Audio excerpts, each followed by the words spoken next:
మా అక్కకి హెల్త్ బాగాలేనప్పటి నుంచి ఇంట్లో ఏ పని కూడా నేను చేసుకోవట్లేదండి. ఎందుకంటే ఇంకా పొద్దున్న మార్నింగ్ ఆర్మీ హాస్పిటల్కి వెళ్ళిపోతే అప్పుడెప్పుడో నెంబర్ తగులుతుంది. వచ్చినాక వండుకునే ఓపిక కూడా లేక ఒక్కోసారి ఒక రైస్ ఒక్కటే వండుకొని పచ్చళ్ళు పెరుగులు అట్లా వేసుకొని తినేవాళ్ళము.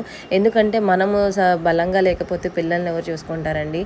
సో అలాగే అనమాట. ఇంట్లో అయితే అసలు ఎక్కడిదక్కడ వదిలేస్తున్నాను. ఇంకా 11 అయింది నైటు. ఇంకా అందరూ పడుకునే టైంలో నేను ఇంకా ఆ టైంలో బట్టలు ఒక సైడ్ అయితే వాషింగ్ మిషన్లో బట్టలు వేసాను. హాస్పిటల్ నుంచి వస్తూ ఇంట్లోకి కూరగాయలు కొన్ని అయితే తెచ్చి అవన్నీ ఫ్రిడ్జ్లో అన్నీ సర్దేసుకొని తర్వాత ఇంట్లో సామాన్లు అన్నీ ఎక్కడక్కడ పడి ఉంటే అన్నీ కూడా సర్దేసి ఆ తర్వాతకి ఇంట్లో కిచెన్ బండ అవన్నీ కూడా చూసేసుకున్నాను. ఈ టైంలో నాకు తెలిసి ఎవరు కూడా పని చేసుకోరేమో. ఎందుకంటే ఇంట్లో పిల్లలకి హెల్త్ బాగాలేనప్పుడు మనమే ఇంకా అన్నీ కష్టమైన నష్టమైన చూసుకోవాలి కదా. సో ఫైనల్గా అయితే మొత్తం అయితే కిచెన్ బండ అన్నీ క్లీన్ చేసేసరికి నైట్ 12 అయింది అండి. ఆ టైంలో ఇంకా బాగా అలసిపోయి ఉక్కపోతూ ఉంటే ఇంకా చల్ల నీళ్ళతో స్నానం చేసేసి నేను కూడా అయితే పడుకున్నాను. ఒక సైడ్ అయితే బట్టలు అయితే